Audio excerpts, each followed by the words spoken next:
High, আমি সুস্মিতা। আসুন সরষে ইলিশ বানাই। প্রথমে ভালোভাবে কড়াটা গরম করে তেল দিয়ে তাতে নুন হলুদ দিয়ে মাখানো ইলিশ মাছগুলোকে ভালোভাবে ভেজে নেব।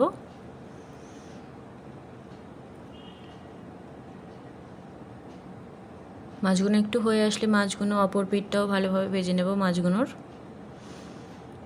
সমস্ত মাছ ভাজা হয়ে গেলে তাতে দিয়ে দেব সেই মাছ ভাজার তেলেতে দিয়ে দেবো শুকনো লঙ্কা, কালো জিরের ফোড়ন।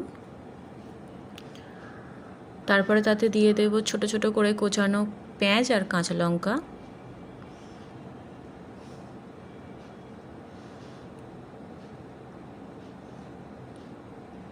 পেঁয়াজ রসুনটা যখন ভালোভাবে একটু লাল লাল হয়ে ভেজে আসবে তারপরে তাতে দিয়ে দেব আদা রসুন বাটা।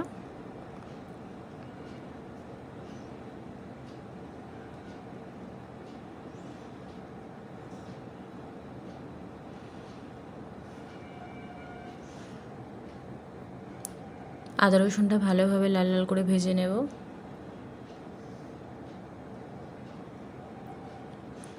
তারপরে তাতে দিয়ে দেব টমেটো,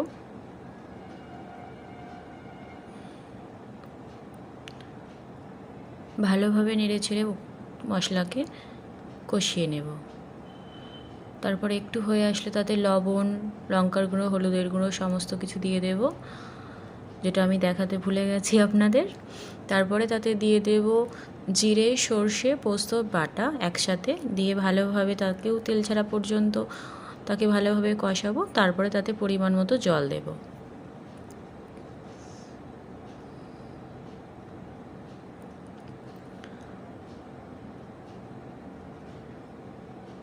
যখন ভালোভাবে জলটা ফুটে উঠবে তারপরেই আমরা মাছ দেব। ততক্ষণ একটু জলটা ফুটে উঠুক।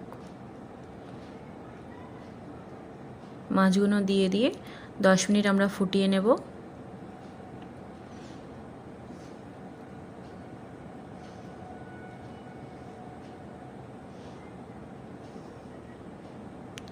দশ মিনিট ফোটার পর আজকের আমাদের সরষে ইলিশ রেডি। তারপরের মেনু ছিল বেগুন ভাজা। নুন হলুদ দিয়ে বেগুনটাকে ভেজে নেব। তারপরে আজকের থালি আমাদের এটা ছিল।